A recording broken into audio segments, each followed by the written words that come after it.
શ્રી વલ્લભાધીશ કી જય. આજે આપણે બેડ ટાઈમ સ્ટોરીમાં શ્રી કૃષ્ણ લીલાનો પ્રસંગ કાલિયા નાગ દમન લેશું.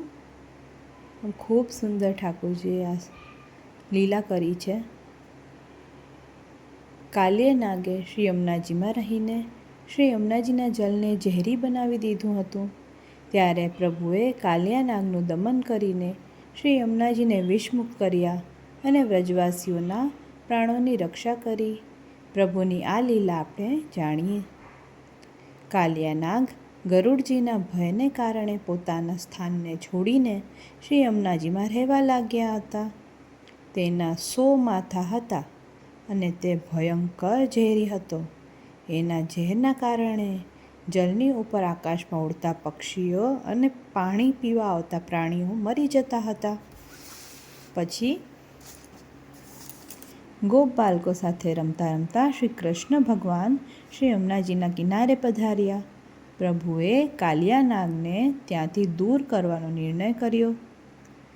તેથી તેમણે શ્રી યમુનાજીના કિનારા પર રહેલા કદંબ વૃક્ષ ઉપર ચઢીને જલમાં કૂદકો માર્યો.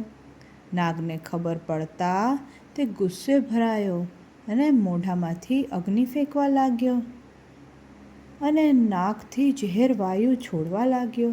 આ જોઈને કિનારા પર દોડી આવેલા યશોદાજી, નંદરાયજી તથા બધા વ્રજવાસીઓને ખૂબ જ ચિંતાઓ થઈ. ભગવાન કાલિયા નાગથી જરા પણ ભય ન પામ્યા. નાગે પ્રભુને લપેટવાનો પ્રયાસ કર્યો, પરંતુ પ્રભુ તો કાલિયા નાગના ફેણ પર ચઢી ગયા અને નૃત્ય કરવા લાગ્યા. પ્રભુના ચરણના પ્રહારથી નાગની શક્તિ ઓછી થઈ ગઈ હતી.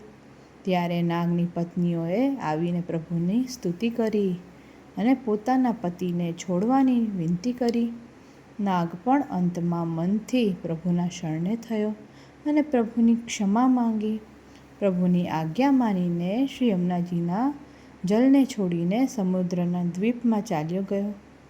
હવે પ્રભુના ચરણનો ચિહ્ન કાલિયા નાગના માથા પર હોવાના કારણે ગરુડજીથી કાલિયા નાગને ભય રહ્યો નહીં.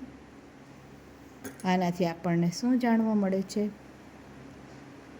જ્યારે આપણે ઠાકોરજીના ચરણારવિંદના ચિહ્ન એટલે કે તિલક આપણા મસ્તક ઉપર લગાવીએ છીએ તો આપણને કોઈથી પણ બીવાની જરૂર નથી. પ્રભુ હંમેશા આપણી રક્ષા કરે છે. શ્રી વલ્લભાધીશ કી જય.